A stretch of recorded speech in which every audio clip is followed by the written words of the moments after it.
Hey, what is up, mortals? It is VA here with a new video for you. Welcome to part 6 of What If Deku Had a Regen Quirk. I just wanted to greet you guys by saying sit back and relax, you're in for a treat. And so, we begin. Present Mike's voice filled Midoriya's ears. Izuku Midoriya has taken first place! Midoriya stifled a cough, fighting to escape from his diaphragm. He swallowed it down alongside the blood that had pooled in his mouth. Todoroki and Bakugo soon entered the arena, and not too long after, the remaining 42 finalists had finished the course. It was time for the next event. Capture the flag. Midnight explained that there would be 3 groups of 14, and each group would have a flag. The top 3 finishers in the obstacle course would be the captain of their team. The teams would have to both protect their flag and steal the other team's flags. Once your flag is stolen, your team is eliminated. The last team standing would move on to the next round. Ida's voice interrupted the explanation as he said, "There are 14 students per team, and yet the final event states that 16 students would move on. I can't believe that UA would make such a drastic miscalculation." Midnight laughed as she heard this and replied, "I wasn't finished speaking. Children are so impatient nowadays. It wasn't a miscalculation. The 2 eliminated teams have the chance to pick one team member to move on to the next round." Satisfied with the answer, Ida nodded. On the projector screen, all 42 student finalists' names were listed. With the click of a remote, their names started shuffling around randomly, until they stopped to reveal each of the 3 teams. Midnight addressed the crowd of students as she said, "Sometimes, heroes are forced to work together, and you might not always know or like who you're working with. Learn to adapt, work together, and put trust in one another in this battle. Let's get started." Cementos used his quirk on the ground, and 3 medieval-like concrete castles emerged from opposite sides of the battleground. The landscape was transformed to create hills, ravines, and trenches. Water started flowing through, creating riverbeds, and stone bridges formed across them. Within each of the castles, a flag was placed in the center. 10 minutes started on the clock, and the students scrambled to their side of the arena to meet up with their team captain. Midoriya first looked at the team that was gathered around him. He knew half of his team from Class 1A, but the other half were strangers to him. Midoriya turned to look over at his opponent's teams as well. Bakugo's team was already in the midst of an argument, as their yells attempted to overpower each other. Midoriya kept this in mind. Bakugo's team didn't respect him as a leader. Next, he looked over at Todoroki's team. The group had a lot of unfamiliar faces, so he should probably be cautious around them. He saw flashes of different students demonstrating their quirks. His team would be tough to beat. At last, Midoriya addressed his own team. "Okay, I have a plan." After discussing their plan, an air horn went off, cutting off all further team discussions, and everyone got into their positions. Present Mike started the countdown. "Alright, let's get this party started! 3, 2, 1, go!" Bakugo's team started the offensive rush, as all but 4 students remained back. Unfortunately for Midoriya, it seemed like he was a target. The Freckle team relayed a message through his communication headset, courtesy of Momo Yaoyorozu's quirk. "Everyone, stay on the defense! Take down Bakugo's team before we start going for flags." Midoriya's team's defense held strong as members of Bakugo's team seemed to trip each other up. Midoriya looked over to see Tetsutetsu and Sato bump into each other as Sue dodged their attacks. Each person was attacking by themselves instead of working together. Bakugo came hurtling into view as he propelled himself through the air with explosions. Midoriya readied his stance, and the purple-haired student by his side casually stuck his hands into his pockets. The blonde was getting closer by the second, and Midoriya felt the green bolts of lightning flash around his body. Just when Bakugo was about to land an explosion on the Viridian-haired boy, Midoriya's plan was set into action. The boy that stood beside Midoriya asked, "Hey, what are you doing?" Bakugo smiled as he yelled, "Die!" Not exactly an answer, but it worked. The blonde's eyes suddenly became glossed over and he fell to the ground as his quirk stopped activating. The boy spoke again. "Attack your team members." Bakugo stood up obediently and he started running towards Aoyama. In a flash, Bakugo clocked the confused classmate in the chin and he promptly fell to the ground. "What the hell, Bakugo?" a bug-like member of his team asked, but Bakugo only turned toward the voice and blindly sent out a barrage of punches. Midoriya patted the boy on the back and said, "Good job, Shinso. Stay in the front lines. Try converting as many students as you can." Shinso smiled at his team leader as he yelled at another student, "Hey, what do you want?" Satisfied, Midoriya retreated into his team's territory and assisted in taking out a handful of students that passed their first line of defense. Right as Midoriya was about to land a kick on a red-haired girl, a dark shadowy claw knocked her away. Turning around, Midoriya saw a dark shadow emerging out of the castle gates, eyes red and body bigger than ever. Tokiyami did say that his quirk was stronger in the darkness. A roar that emerged from the castle told Midoriya that his team was holding up pretty well. Midoriya relayed another message. Ida, you should be able to make a rush towards Bakugo's flag now. Tokage, provide backup. Midoriya watched as Tokage flew past him with her lizard tail splitter quirk, and the blue flames emerging from Ida's engines filled him with confidence. A scream quickly turned his attention towards Todoroki's side of the field, however. The team had been holding their ground and observing the other two teams hash it out, but now 2 members of the team were running onto Midoriya's territory. It was Todoroki and Monoma, and the sight had Midoriya's blood running cold. Both teens were sliding at high speeds over a path of ice, and as one scarred teen had his right side covered in ice, the other teen had a raging fire covering his left. In a single moment, a giant wall of ice had immobilized almost half of Midoriya's team. As Mina used her acid to thaw them out, Midoriya rushed the 2 teens. Ice was rushing toward him, edges jagged and sharp. Midoriya dodged and ice grazed his cheek. Then a flash of fire was heading toward him. Midoriya gritted his teeth as he ran straight through it. His skin bubbled and his hair caught fire.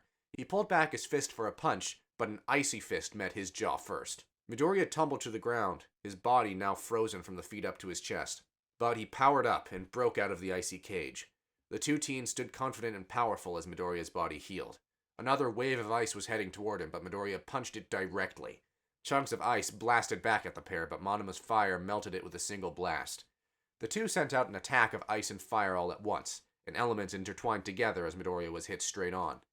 He felt parts of his body freeze from frostbite while other parts were burned. The 3 exchanged attacks and blows, Midoriya always being unable to land a hit as the pair covered each other's weaknesses.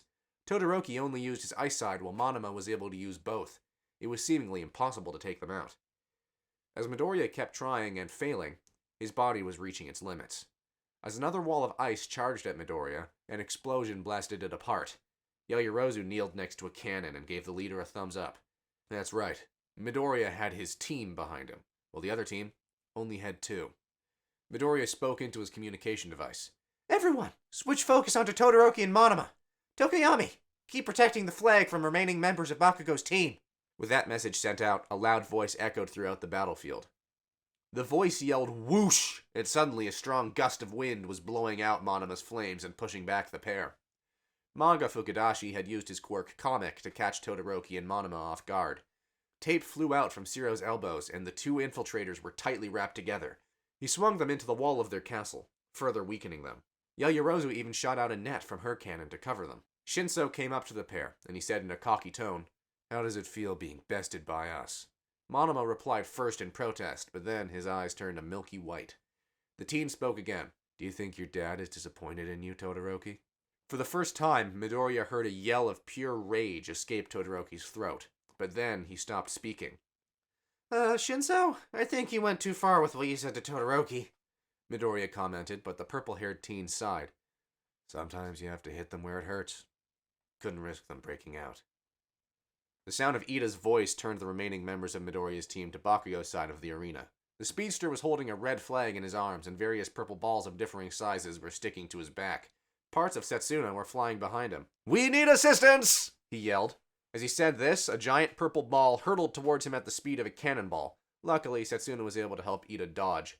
The ball crashed into the side of Midoriya's team's castle. Mineta and Yui Koto were working together, as the balls Mineta threw would be enlarged by the other's size quirk. Bakugo was also rushing after them with explosions, and Ida's engines were starting to stall. Midoriya felt his legs moving under him as he rushed to help Ida. He had no plan, and he had no idea what he could do to help, but he had to try something. Midoriya pushed off of the ground and hesitated as he knew what he was about to do. He was about to punch his childhood friend. Was it worth it, though? Both teens had been dreaming of becoming heroes since they were kids, and now Midoriya was about to eliminate Bakugo's chances of being seen by the hero world. Midoriya missed his attack. Bakugo didn't, however, as he landed an explosion right in Midoriya's stomach. Blood escaped from Midoriya's mouth as he was knocked to the ground. The sight of blood had Bakugo's eyes widen. He'd never seen Midoriya bleed like that before, and he knew something was wrong. It seems like he internally fought between checking up on his friend or preventing himself from being eliminated. With a grimace, he kept chasing after Ida, leaving Midoriya on the ground. Midoriya soon felt Setsuna's hands on his back as she lifted him. With her floating mouth, she yelled, "You're our team leader! You can do it!" She started flying toward Bakugo at high speeds, and she threw Midoriya back at him. Midoriya tried to power up One for All into his arm, but his stomach twisted in pain at the attempt. He gritted his teeth as he threw the strongest punch he could muster without the quirk. His knuckles cracked, and he felt the vibrations of the punch travel up his arm. His pain receptors numbed to the damage.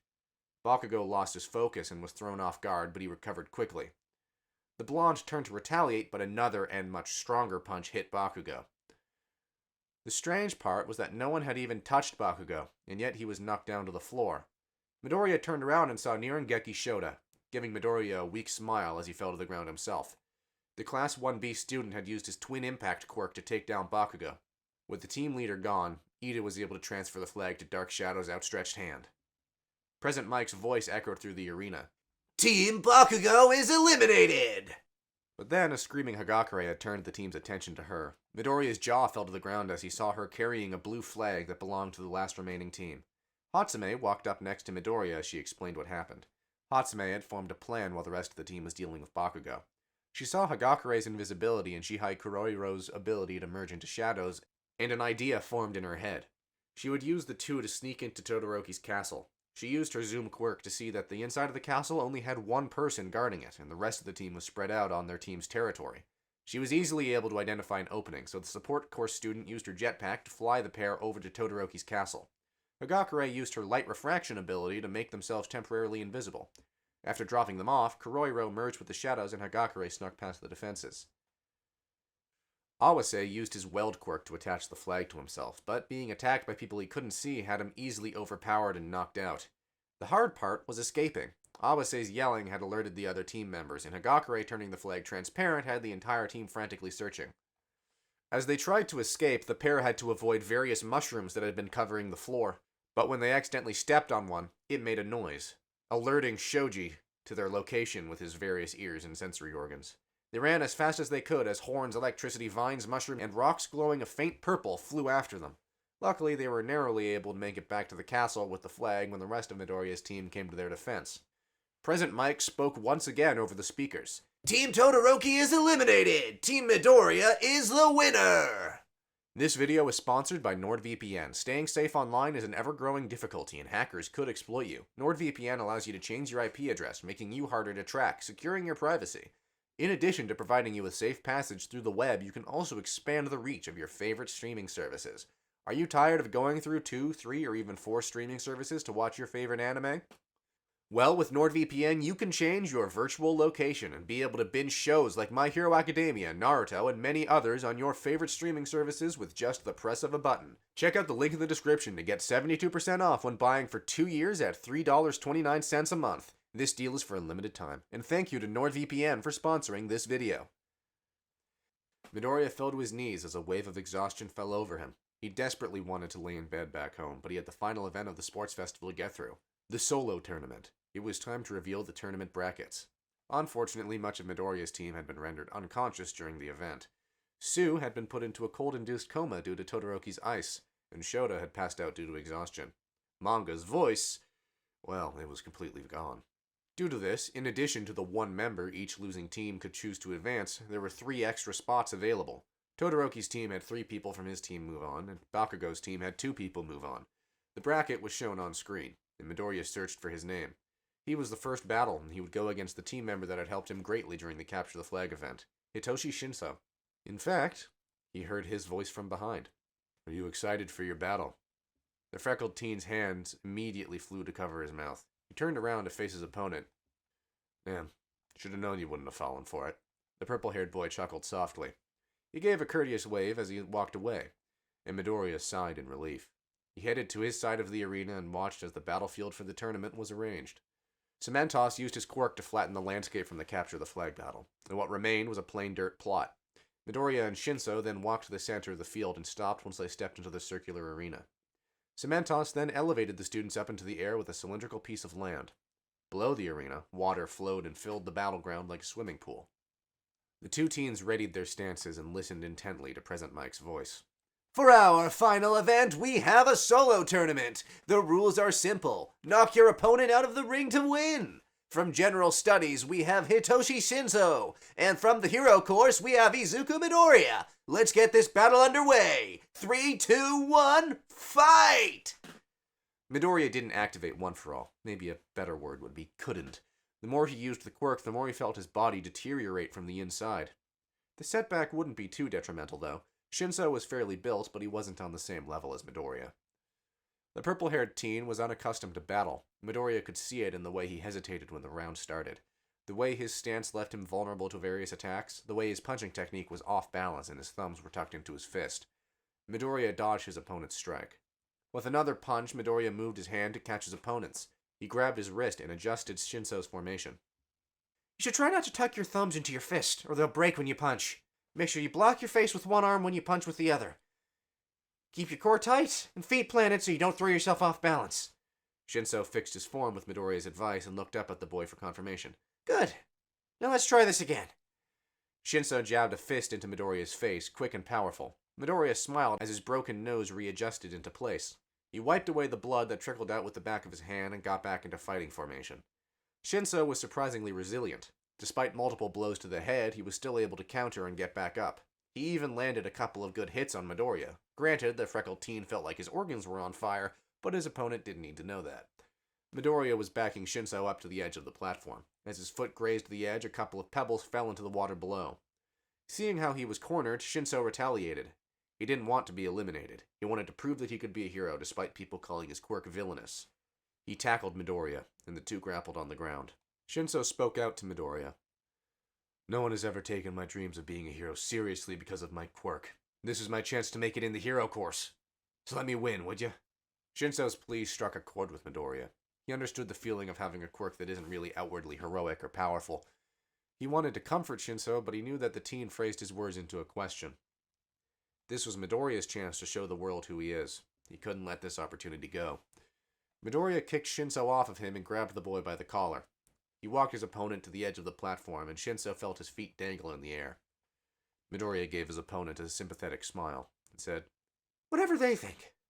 I think you'll make an amazing hero. Shinso fell into the water with a splash, and the crowd cheered. A path emerged from the water, and Shinso walked down it with shame, until he heard the cheers of his classmates.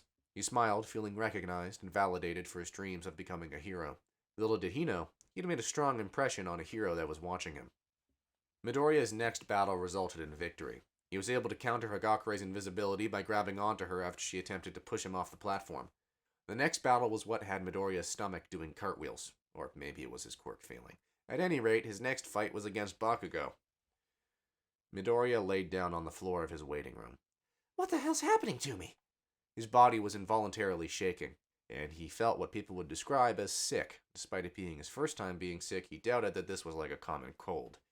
He was sweating profusely and his nosebleed wasn't stopping. That's not even getting started with the intense pain in his abdomen that caused him to curl up in a ball. Couldn't even force himself to get up when he heard the sound of his door being kicked open. What the hell? Izuku! Thank you all for indulging yourselves in all this information thus far. I hope you enjoyed it. Now there are a few more things that I'd like to go over before the video ends. Firstly, if you're in the mood for some great storytelling, We the Celestials has got you covered. Our We the Celestials My Hero Academia and Naruto What If channels retell the story of their namesake anime with a twist. Check it out if you're interested. Secondly, on behalf of We the Celestials, I'd like to thank everyone involved in the production of today's awesome content. Their details can be found in the description below. Lastly, if you're interested in what we do here at We the Celestials, then I'd like to extend you an invitation to join the team. The only caveat being that we only accept members from 16 years and up to join our crew. You can sign up for whichever category fills your interest by joining the recruitment Discord using the link in the description below. We're always looking for members to join us. Well, that's it from us for today's video, so thank you all for watching, and have a great day.